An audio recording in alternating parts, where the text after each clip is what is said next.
Good morning बच्चों। कल आपको मैंने एग्रीकल्चर के बारे में उसका जो सिलेबस था उसके बारे में बताया और उसका जो यूनिट 1 है उस यूनिट 1 का आज पहला जो चैप्टर है वो सस्य विज्ञान से संबंधित है। जैसा कि मैं आपको कल नंबरिंग के बारे में बता चुका था, यह पार्ट 3 नंबर का है। इसमें एक क्वेश्चन जो आएगा वो 1 नंबर का आएगा और एक क्वेश्चन आएगा वो 2 नंबर का आएगा। ये जब आप पढ़ रहे हैं तो इस बात का ध्यान रखें कि अब मैं आपको पाठवार कैसे प्रश्न आएंगे और वो कितने नंबर के होंगे ये भी साथ साथ बता रहा हूं। Your first chapter is related with the agronomy, it's field, scope और फिर इसके साथ में बीज का भी एक भाग है और थोड़ी बात मृदा की भी है। तो मृदा की जो उर्वरकता है, मृदा की जो उत्पादकता है उसको इसके साथ हम पढ़ेंगे। इसको प्रभावित करने वाले कारकों के बारे में पढ़ेंगे। बीज जो है वो किस प्रकार का है, न्यूक्लियर या जेनेटिकल जो बीज है उसके जो आधार बीज और केंद्र बीज, ये सारे बीज जो हैं वो किससे कहेंगे और इस बीज की जो प्रस्तुति है उसका वर्णन, बीज की जो उगने की क्षमता है जिसको हम हाइब्रिड विगर बोलते हैं उसके बारे में सब करेंगे बात। तो सबसे पहले मैं सस्य विज्ञान के बारे में बात करता हूं आपसे। सस्य विज्ञान जो है की परिभाषा, सस्य विज्ञान ग्रीक भाषा के शब्द एग्रो और नॉमेन दो से ली गई। It is from the Greek language agro. Agro का मतलब होता है फील्ड या सॉइल और नॉमेन का मतलब होता है इसका फंडामेंटल यूज, यानी मृदा और मृदा का प्रबंधन, बीज कैसे उसको बोया जाता है और उसकी कैसे बियरिंग और टियरिंग होती है और मृदा का किस प्रकार से हम बीज के उगाने में तथा फसल के बनाने में उपयोग करते हैं, किस प्रकार की मृदा को हम काम में लेते हैं, ये सारा हम एग्रीकल्चर की जिस शाखा के अंदर पढ़ते हैं उसे बोलते हैं सस्य विज्ञान। तो सस्य विज्ञान अपने आप में एक बहुत बड़ा विज्ञान है और यह फसल के परिवर्धन और फसल के उत्पादन से संबंधित विज्ञान है। इसको हम बोलते हैं एग्रोनॉमी। जैसा कि मैंने बताया कि इसके पार्ट मृदा और बीज दोनों से जुड़े हुए हैं। बीज, मृदा क्या है? Soil is a very important factor for the agriculture. Agronomy जो है अपने आप में बहुत ही महत्वपूर्ण आयाम है एग्रीकल्चर का, क्योंकि पौधे जितने भी हैं वो मृदा में आश्रय पाते हैं। जो हम बीज उगाते हैं उनका आधार है वो मृदा है, उसका आधार है वो सॉइल है। तो सॉइल की प्रकृति और सॉइल की संरचना, सॉइल की बनावट और सॉइल का संगठन, ये सारा का सारा पौधे की वृद्धि को प्रभावित करता है। उसके अंदर आप किस प्रकार का बीज बोते हैं, तो बीज की विगर, बीज की टाइप, बीज का जेनेटिकल जो टेक्सचर है वो, बीज रोग मुक्त होना चाहिए, बीज की हाइब्रिड विगर जो है, संकर वो जिसको बोलते हैं, ये उच्च होनी चाहिए। उसके बाद में बीज जो है इसकी अंकुरित होने की क्षमता होनी चाहिए, ये प्रसुप्ति वाला नहीं होना चाहिए। ये सारे बीज से संबंधित फैक्टर हैं और ये जो मैंने बोले हैं जो मृदा से संबंधित फैक्टर हैं। अब सस्य विज्ञान हमारे लिए इंपॉर्टेंट क्यों है? इसलिए नहीं है कि हम कृषि कर रहे हैं। भारत कृषि प्रधान देश है। भारत में कृषि का केवल इसलिए नहीं है कि लोग ग्रामीण क्षेत्र में रहते हैं और उनके पास कोई मुख्य व्यवसाय नहीं है, केवल कृषि करते हैं और उसी से अपना जीवन यापन करते हैं। No, this is not only the question. शस्य विज्ञान कृषक की आपूर्ति तो करता ही है, कृषक के खाद्यान्नों की आपूर्ति तो करता ही है, उसकी भौतिक संपत्ति की निर्माण भी करता है, लेकिन उसके अलावा यह हमारे लिए बहुत ही अन्य क्षेत्रों में भी महत्वपूर्ण है। ये हमारे लिए नियोजन भी, एम्प्लॉयमेंट और रोजगार भी उपलब्ध करवाता है। जो कृषक हैं उनके यहाँ पे कई मजदूर काम करने आते हैं, उनको वो श्रम देता है, उनको वो अपने खेत में काम करने के लिए रोजगार मुहैया कराता है। उसके बाद में ये कृषि के क्षेत्र हैं, इसके अंदर आपको मालूम है खाद और उर्वरक चाहिए, सिंचाई की आवश्यकता रहती है, निराई गुड़ाई की आवश्यकता रहती है, खरपतवार उन्मूलन के लिए भी काम करना पड़ता है और रोग प्रबंधन के लिए भी काम करना पड़ता है। इन सब के लिए हमारे को मैन पावर की आवश्यकता रहती है। तो यदि किसान के पास खुद के पास मैन पावर है तब ठीक, यदि नहीं है तो उसके लिए वह इन चीजों का प्रबंधन करता है। सिंचाई के लिए हमारे को सिंचाई के स्रोत, सिंचाई के साधन और सिंचाई करने वाला भी चाहिए। निराई गुड़ाई करने के लिए भी हमारे को मजदूरों की आवश्यकता रहती है। तो इस तरह से ये हमारे को रोजगार और नियोजन में भी सहायक है शस्य विज्ञान। शस्य विज्ञान कृषक को खाद्यान्नों के लिए भी जरूरी था, मैंने बताया आपको, नियोजन और रोजगार के लिए भी काम करता है। जैसा कि मैंने लिखा इसमें कि ये खाद और उर्वरक, अच्छी फसल के लिए खाद और उर्वरक की आवश्यकता है, तो हमारे के लिए ये खाद, उर्वरक एवं अन्य उद्योगों के संचालन के लिए भी या निर्माण के लिए भी शस्य विज्ञान महत्वपूर्ण है। आप देखिए कि हमारे को मुख्य रूप से 3 NPK खाद के घटक हैं, नाइट्रोजन, फास्फोरस और पोटेशियम। इसका उत्पादन करने के लिए हमारे को खाद उर्वरक के संयंत्र लगाने पड़ेंगे, वहां इनका उत्पादन करना पड़ेगा। इसके लिए भी हमारे को, जैसा कि मैंने लिखा, वहां काम करने वाले व्यक्तियों की आवश्यकता रहती है। वहां भी नियोजन और रोजगार एक तरह से हुआ इनडायरेक्टली रूप से। डायरेक्ट रूप से ये है कि हमारे पास खाद उद्योग के संयंत्र भी लगे। उसके बाद अन्य उद्योग मैंने लिखा, जैसे आपका खांडसारी है, खांडसारी उद्योग है, इसके सफल उत्पादन के लिए हमारे को क्या चाहिए? गन्ना चाहिए। हमारे को क्या चाहिए? चुकंदर चाहिए।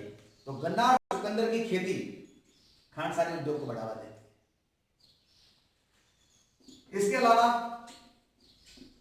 बीड़ी व्यवसाय, इसके लिए तंबाकू का उत्पादन करना पड़ता है। यह भी एक प्रकार सा जो है अन्य उद्योगों के निर्माण के अंदर इस तरह से हमारे शस्य विज्ञान महत्वपूर्ण है। नेक्स्ट थिंग, हम जानते हैं कि इंडियन एग्रीकल्चर रिसर्च इंस्टीट्यूट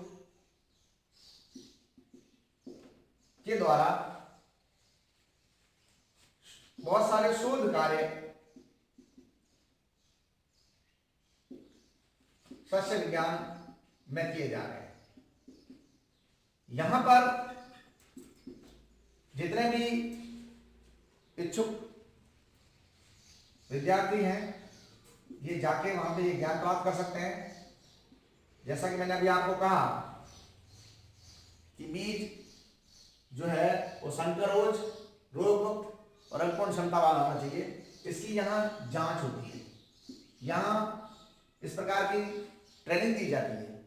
इस प्रकार का नियोजन करने से पहले हम लोगों को ये प्रशिक्षण प्राप्त करना पड़ता है। यहाँ पे हम ये जानकार हैं, seed certified officer, seed certifying officer एक पद है, आप लोग कभी इस पद पे कार्य करेंगे। तो ये आपको सीड का सर्टिफिकेशन देने के लिए प्रमाणीकरण किस बात का, कि सीड जो आप काम में ले रहे हो या किसानों में वितरित कर रहे हो, वो सीड अपने आप में डिजीज फ्री है, अंकुरण योग्य है तथा संकर ओज है। ऐसा नहीं है कि आपने ऐसा सीड प्रोवाइड कर दिया किसानों को, या किसान ऐसे सीड को काम में ले रहा है जो अपने आप में क्षमतावान भी नहीं है, या वो डिजीज वाला है, डिजीज इन्फेस्टेड है। डिजीज इन्फेस्टेड यदि आप सीड को काम में लोगे तो लेटर ऑन क्या होगा, इसके अंदर रोग पनपेगा और आपकी फसल इससे प्रभावित होगी, और जो उत्पादन हमारे को चाहिए वो उत्पादन हमारे को नहीं मिलेगा। तो उत्पादन की कमी का कारण एक ये भी है कि आपकी फसल रोग मुक्त नहीं थी। एक कारण ये भी है कि आपने बीज जो है वो सर्टिफाइड काम में नहीं लिया, वो रोग मुक्त था मान लो, लेकिन अंकुरण क्षमता वाला नहीं था या संकर रोग नहीं था, तो भी आपकी उत्पादन क्षमता, किसान की उत्पादन क्षमता, जिस फसल की आप उत्पादन कर रहे हैं वो उससे प्रभावित होती है। दूसरा मैंने अभी आपको बताया कि सिंचाई,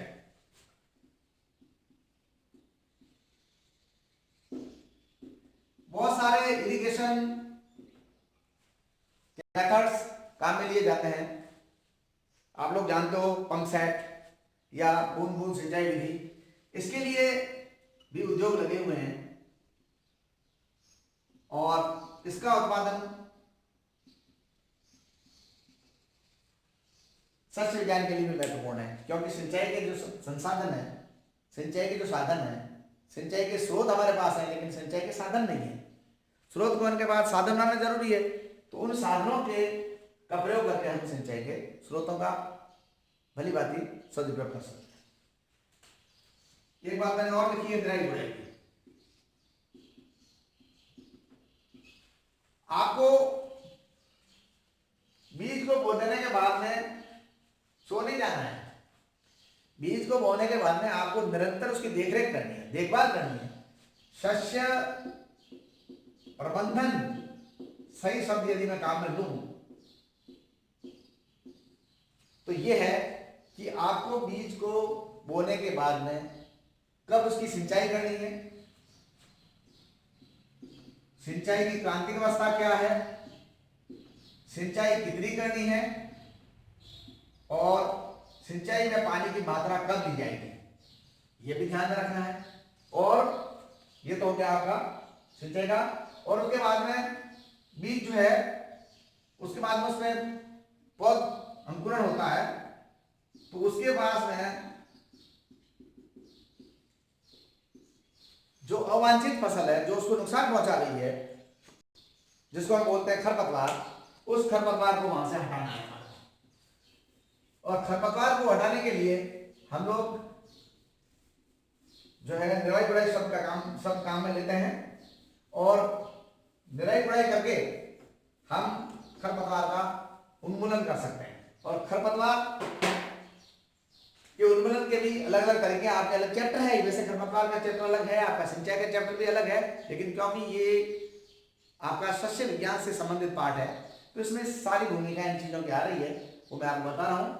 तो जैसे खरपतवार उन्मूलन है, तो खरपतवार उन्मूलन किसान जो है ये यांत्रिक विधियों से कर सकता है, भौतिक विधियों से कर सकता है, आगे आएगा वैसे ये पाठ आपके में, लेकिन ये रासायनिक विधियों से भी इसका निदान हो सकता है। और यहां मैं इसलिए ये बोल रहा हूं कि हमारे को खरपतवार उन्मूलन के लिए रसायन उद्योग लगाने पड़ते हैं। तो ये पांचवा छठा कौन सा पाठ था वो आप देख लीजिए, रसायन उद्योग। इस रसायन उद्योग में ऐसे खरपतवार नाशी का निर्माण होता है जिनका प्रयोग या जिनका छिड़काव या जिनका उपयोग करके हम फसल के अंदर जो अवांछित फसल को नुकसान पहुंचाने वाले जो पौधे हैं उनको हटाते हैं। ये है आपका रसायन। इसमें कई प्रकार के खरपतवार जैसे 2,4-D और 2,4,5-T, इसके अलावा भी बहुत सारे खरपतवार हैं, उसका उपयोग किया जाता है। और एक मैंने बात और बोली थी आपसे, वो मैंने बोली थी पौध संरक्षण। पौध संरक्षण मैंने कहा था कि आपने बीज को उगाने से लेकर और फसल के बनने तक, बीज के उगाने से लेकर फसल के बनने तक की जितनी भी प्रोसेस है उसके ऊपर आपकी बिल्कुल पैनी नजर रहनी चाहिए। यानी कि आपको बीज को उगाने के बाद में ये देखना है कि बीज उगा है या नहीं उगा है, उसकी सिंचाई कब करनी है, ये देखा आपने। फिर उसके अंदर जो खरपतवार आई है उसको हटाना है, और उसको देखने के बाद में आपको ये भी देखना है कि क्या उसमें किसी प्रकार का कोई रोग तो नहीं लगा है। आपने बीज सर्टिफाइड लिया था, प्रमाणित बीज लिया था, रोग मुक्त बीज लिया था, बावजूद उसके आपका पौधा जो है वो रोगग्रस्त है। क्योंकि रोगों का जरूरी नहीं है कि रोग बीज के द्वारा ही फैलता हो। यदि बीजोड रोग है, सॉइल बॉर्न सीड बॉर्न यदि बीज है, उसका आपने प्रबंध कर लिया कि आपने प्रमाणित बीज काम में ले लिया, तो आपका वो आपने कुछ हेडेक कम कर लिया बीमारी का। लेकिन यदि सॉइल बॉर्न है, मरदोड है, और उसका आपने ध्यान नहीं दिया, तो मृदा से भी फसल पे रोग आ सकता है। आपने मान लो सीड का प्रबंधन भी कर दिया और मृदा का प्रबंधन भी कर दिया, आपका रोग फिर भी नहीं गया, क्योंकि रोग का तीसरा कारण है वायु, एयरबॉर्न। तो किसी भी तरीके से ये चीजें आगे आपको पढ़नी पड़ेगी। किसी भी तरीके से यदि आपका पौध संरक्षण नहीं हुआ है, उस पर रोग आ गया है, तो आपको उसका निदान करना है। सॉरी, अब आपको निदान क्या करना है कि वो रोग कैसा है। कवक रोग है, वो रोग जीवाणु रोग है, वो रोग वायरस जनित है, या वो रोग कीट जनित है। इन सब का आपकी जानकारी होनी चाहिए, क्योंकि जो रोग लक्षण है उसके आधार पे हम लोगों को ये पता पड़ जाता है कि वो कवक जनित है या जीवाणु जनित है या वायरस जनित है या कीट जनित है, और तदनुसार हम उसका कवकनाशी, जीवाणुनाशी, वायरसनाशी या कीटनाशी का प्रयोग करके हम उसका निदान करते हैं। ये बात हो गई आपकी इससे संबंधित, जो मैंने आपको बताई कि हमारे सस्य विज्ञान जो है इसके अंदर हमारे क्या क्या महत्वपूर्ण बातें हैं। अब एक बात जो मैंने आपसे पहले कही थी कि ये मृदा की उर्वरकता और उत्पादकता के बारे में बात करनी है आपसे। मैंने कहा था कि ये पार्ट है, ये 2-3 भागों में बंटा हुआ है। एक तो सस्य विज्ञान क्या है, सस्य विज्ञान के कार्य क्षेत्र क्या है, और सस्य विज्ञान का उद्देश्य क्या है। मैंने थोड़ी सी जानकारी आपको दी मृदा के बारे में जानकारी देने से पहले। ये जानकारी दी कि सस्य विज्ञान क्या है, उसके बाद मैंने आपको बताया सस्य विज्ञान के क्या क्या उद्देश्य हैं, और उस उद्देश्यों को के साथ साथ मैंने आपको ये भी बताया कि क्या प्रोसेसिंग है, right from the growing of the seed to crop yield, यहां तक क्या कुछ होता है, ये सारी प्रोसेसिंग मैंने आपको बताई। हम सबसे पहले बीज को बोने से पहले मृदा की तैयारी या खेत की तैयारी करते हैं, और मृदा की तैयारी या खेत की तैयारी करने से पहले हमारे को यह भी जानकारी होनी चाहिए कि मृदा उर्वरक है या उसकी उत्पादकता में किसी प्रकार का कोई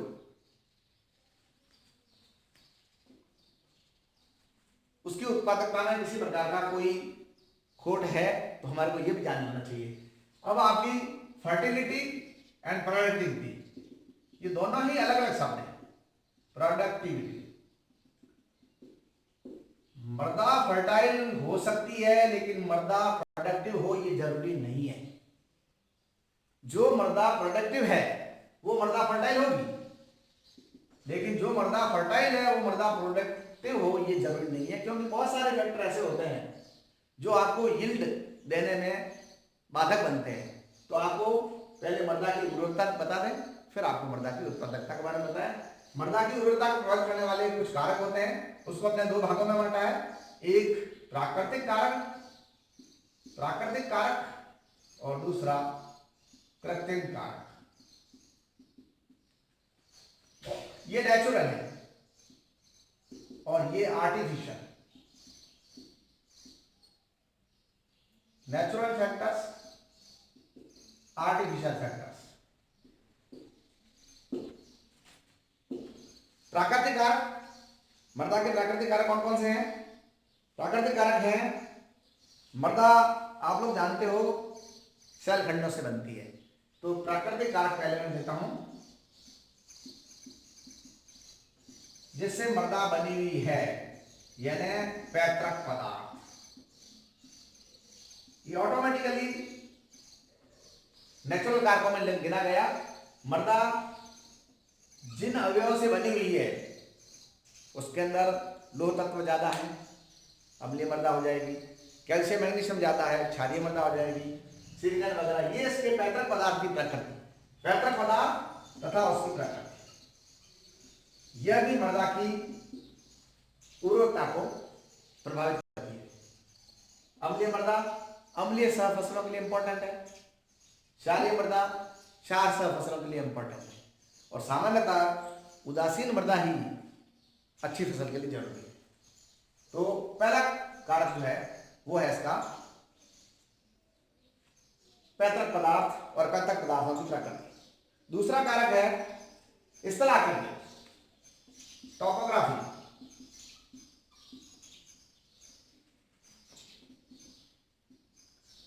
आप जानते हैं, आप सभी most of you are son of farmer और डॉटर ऑफ फार्मर, आप उनके चिल्ड्रन हैं, इसलिए आप अच्छी तरह से जानते हैं कि अलग अलग स्थानों की मृदा की प्रकृति अलग अलग रहती है। उसकी स्थलाकृति, कहीं धोरे हैं, कहीं टीवे हैं, कहीं पठार है, कहीं जो है पहाड़ है। तो ये स्थलाकृति जो है ये भी मृदा की उर्वरता को प्रभावित करती है। मृदा जैसे रेगिस्तान की मृदा है, तो रेगिस्तान की मृदा की स्थलाकृति कैसी है, उस आधार पे आप जानते हो कि रेगिस्तान की मृदा ज्यादा उपजाऊ नहीं मानी जाती है। इस तरह से पर्वतीय मृदाएं जो है वो भी ज्यादा उपजाऊ नहीं मानी जाती है। कौन मानी जाती है? दोमट मृदा ज्यादा उपजाऊ मानी जाती है। ये आप लोगों ने 11th में इस चीज को पढ़ा था, मृदा के बारे में मैंने आपको बताया था 11th में। तो कौन सी मृदाएं जो है वो ज्यादा उर्वरक है। तो चैप्टर सारे एक दूसरे से रिलेटेड हैं। यदि आपने 11th को भी अच्छी तरह से देखा है तो आपका ये ज्ञान एनहेंस हो रहा है, इसके अंदर बढ़ोतरी हो रही है। आप कुछ चीजें और देख रहे हैं। 11th की चीज को आपने ध्यान से नहीं देखा है, एक बार और देख लेना और इसके साथ में आपको ये जोड़ते हुए देख लीजिए, ठीक है। तीसरी चीज है मृदा की आयु। अब जितनी पुरानी मृदा होगी उतना वो कम उर्वरक होगी। आप बता सकते हो क्यों? सिंपल, इसके अंदर मृदा जो पुरानी है उसमें कई बार फसलें ली जा चुकी है, और कई बार फसलें ली जा चुकी है तो कई बार फसलें लेने के बाद में उनके पोषक तत्व हैं उसका यूटिलाइजेशन हुआ है, वो काम में आए। अब उसमें मृदा में पोषक तत्व इतने नहीं है, वो मृदा मृतपोषी हो गई है, वो सुपोषी नहीं है। मृतपोषी किसे कहते हैं? मृतपोषी वे मृदाएं हैं जिनमें पोषक तत्वों की मात्रा पर्याप्त नहीं होती है, पर्याप्त नहीं। और सुपोषी मृदाएं जिसमें पोषक तत्वों की मात्रा पर्याप्त होती है। तो जिस मृदा की आयु ज्यादा होगी बेटा, उस मृदा में पोषक तत्वों की मात्रा कम होगी, तो वे मृदाएं उर्वरक भी कम होगी। ठीक है। चौथा चीज, पोषक तत्वों की मात्रा। जैसा कि मैंने अभी आपको बताया, मृदा में पौधों को जितने भी पोषक तत्व मिलते हैं वो पर्याप्त मात्रा में होने चाहिए। यदि वो नहीं है तो वो मृदा उर्वरक भी नहीं होगी। NPK ये इनके प्रधान तत्व हैं, प्रमुख तत्व हैं। इसके अलावा दूसरे जो छोटे मोटे तत्व हैं वो यदि इसके अंदर नहीं है, आवश्यक पोषक पदार्थ यदि मृदा में नहीं है, तो मृदा उर्वरक नहीं होगी, क्योंकि पोषक तत्वों की मात्रा पौधे की स्वस्थ वृद्धि के लिए उत्तरदायी होती है। और पौधे की स्वस्थ वृद्धि तब होगी जब उसमें पोषक तत्व पर्याप्त मात्रा में होंगे, और पोषक तत्व पर्याप्त मात्रा में नहीं होंगे तो मृदा जो परिवर्तित हो रहा है पौधा, उसको बराबर पोषण देने में समर्थ नहीं होगी। एक और है मृदा प्रोफाइल। ये भी मैंने आपको last year soil profile last year आपने पढ़ा है।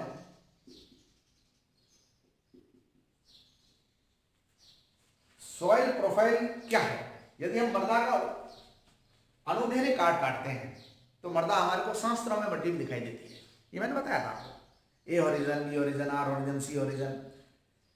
तो ये मृदा प्रोफाइल जो है, सबसे ऊपर वाला स्तर होता है, उसमें जो उथली जड़ों वाले पौधे होते हैं, गहरी जड़ों वाले पौधे जो हैं उनकी जड़ें गहरी होती है। तो जितना मृदा प्रोफाइल गहरा होगा उतनी वो मृदा ज्यादा उर्वरक होगी, क्योंकि गहराई में पौधे की जड़ें जाएगी, इधर उधर उसको प्रोफेशनली ब्रांच जड़ें हो जाएगी, तो इधर उधर से सारा सामग्री जो खाद्य सामग्री है पौधे से वो प्राप्त कर लेगी। इसलिए मृदा प्रोफाइल की गहराई जितनी होगी ज्यादा, उतनी मृदा उर्वरक ज्यादा होगी। मृदा के अंदर जीवांश है, वो भी बहुत ही इंपॉर्टेंट है। मृदा के जीवांश, छठा मृदा जीवांश क्या होता है भाई? मृदा जीवांश क्या होता है? मृदा जीवांश का मतलब होता है कि जैसे इसके बारे में मैंने आपको बताया था, एक बताया था मैंने लिटर, एक बताया था डफ, एक बताया था ह्यूमस। ये 3 भाग मैंने बताया था, यदि आपको ध्यान में आ रहा है तो। ये लिटर वो है जिसको हम बोलते हैं करकट, और मृदा के ऊपर जो पेड़ पौधे की सड़ी गली पत्तियां या जंतुओं के जो अवशेष हैं, अस्थि पंजर वगैरह, वो अविघटित रूप में पड़े हैं,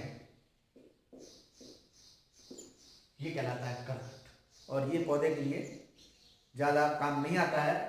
और डफ है, इसमें जो है करकट जो है ये डफ में बदल गया, इसके नीचे होता है, इसमें विघटित, आंशिक रूप से विघटित, विघटित नहीं, सॉरी, आंशिक रूप से विघटित पेड़ पौधे का अवशेष तथा जीवधारियों का अवशेष, ये कहलाते हैं डफ। और पूर्ण विघटित जीवधारियों के अवशेष या पेड़ पौधों का अवशेष, ये कहलाते हैं ह्यूमस।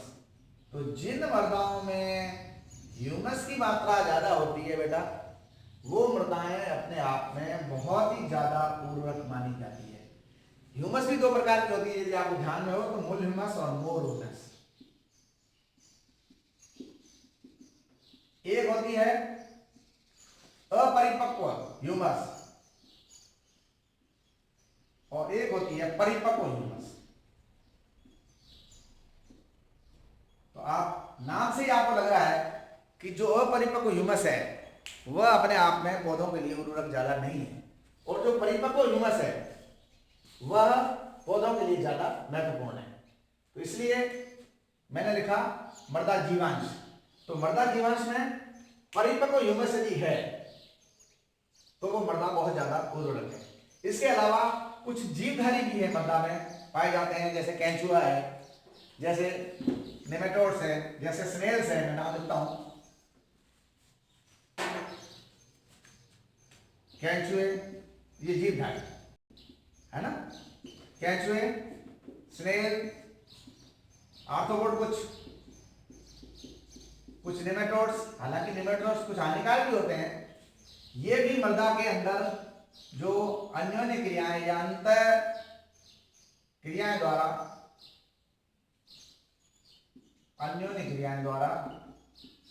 परस्पर धनात्मक तथा ऋणात्मक दो प्रकार का सहयोग इनमें पाया जाता है। ऋणात्मक तो मैं नहीं ले रहा हूं, हमारा मतलब धनात्मक से, ऋणात्मक मैं नहीं ले रहा हूं क्योंकि ऋणात्मक जो है वो मृदा के लिए इंपॉर्टेंट नहीं है, लेकिन अब क्योंकि ये अन्योन्य क्रियाएं हैं वो दो प्रकार की होती है, इसलिए मैंने दो प्रकार लिखा।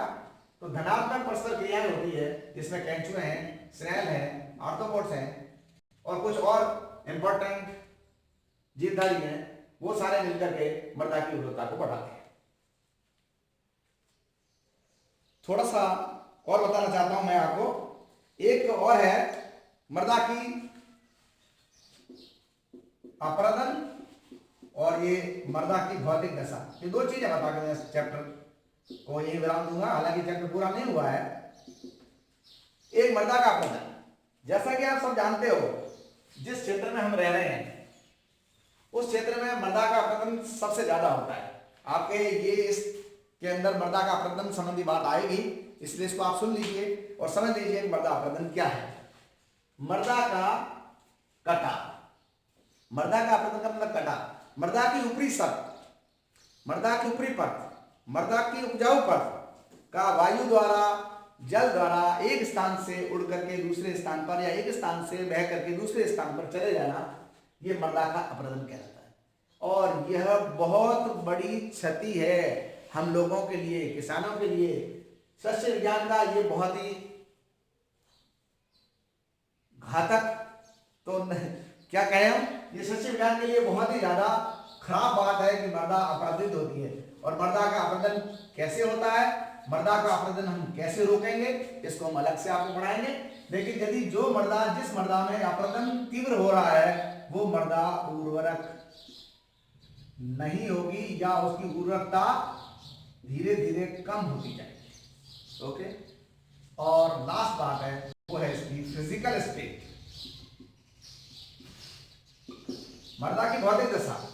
मृदा की भौतिक दशा में भौतिक फैक्टर काम में आते हैं, जैसे ताप है, जैसे वायु है, जैसे प्रकाश है, ये मृदा की भौतिक दशा को प्रभावित करते हैं। मृदा, जैसा कि आप जानते हैं कि ये फिजिकल फैक्टर ये मृदा की उर्वरता को प्रभावित करते हैं, क्योंकि पौधों को प्रकाश की आवश्यकता रहती है, पौधे को ताप की आवश्यकता रहती है, जिससे ताप के पौधों में एंजाइम होते हैं वो वृद्धि करते हैं, और पौधों को वायु की भी आवश्यकता रहती है पौधों को खड़े रहने के लिए, पौधों को ग्रो करने के लिए वायु भी पौधों को डायरेक्टली और इनडायरेक्ट रूप से प्रभावित करती है। इसके अलावा मृदा में जल, जैसा कि आपने लास्ट में इसको पढ़ा था, मैंने आपको बताया था एक अपवाहित जल, एक गुरुत्वाकर्षण जल, एक केशिकात्व जल, एक आर्द्रताग्राही जल और एक रासायनिक बंद जल। याद आ रहा होगा आपको, यह वह जल है जो पौधों को नहीं मिलता है, जो नदियों, नालों, तालाबों में बहकर चला जाता है, व्यर्थ जल। जितनी भी बरसात होती है उसका मैक्सिमम पार्ट वाटर का है, वो रनवे वाटर कहलाता है, जो नदियों तालाबों में चला जाता है, पौधों को नहीं मिलता है। ठीक है। गुरुत्वाकर्षण जल वह जल है जो गुरुत्वाकर्षण बल के कारण पृथ्वी के नीचे भूमि स्तर में चला जाता है, यह भी पौधों को नहीं मिलता है। आर्द्रता ग्राही जल वो जल है जो हवा में उड़कर चला जाता है, और आर्द्रता ग्राही पौधों के अलावा पौधों को नहीं मिलता है। और रासायनिक बंध जल वो है जो मृदा में पाए जाने वाले रासायनिक तत्वों के साथ में वृद्धि करके रासायनिक यौगिकों को बनाता है, और पौधों को नहीं मिलता है। तो पौधों को केवल वह जल मिलता है जिसका नाम है कैपिलरी वाटर। तो फिजिकल स्टेट में जल का भी महत्वपूर्ण स्थान है, जो कि आपको मैंने बताया। तो इस तरह से मैंने आज आपको सस्य विज्ञान क्या है, सस्य विज्ञान के क्या उद्देश्य हैं, उससे संबंधित उसके कौन कौन से जो आयाम क्षेत्र है वो बताया मैंने। उसके बाद मैंने आपको थोड़ी सी बीज के बारे में जानकारी दी, और उसके बाद में मैंने अलग से मृदा को शुरू किया है। और मृदा को शुरू करने से साथ मैंने आपकी मृदा की उर्वरकता को बताया, और मृदा की उर्वरकता को प्रभावित करने वाले कारकों को मैंने दो भागों में बांटा। एक मैंने बांटा आपके कृत्रिम कारक, एक बांटा मैंने इसका फंडामेंटल सॉइल। एक मैंने बोला आर्टिफिशियल और एक नेचुरल, है ना। तो जो प्राकृतिक कारक है उन कारकों के बारे में मैंने आपको विवरण बताया, और कल मैं आपको बताऊंगा इसके जो कृत्रिम कारक है वो, और उसके बाद में आगे की बातें और बताऊंगा। तो मुझे ऐसा लग रहा है कि आपको ये सारी चीजें समझ में आई होगी, और नहीं आई हुई तो आप मुझे इसके बारे में बताना। तो this is all about today. Have a nice day, thank you very much, be safe, remain in your home with physical distance and social distance. Thank you very much. That's all. Have a nice day.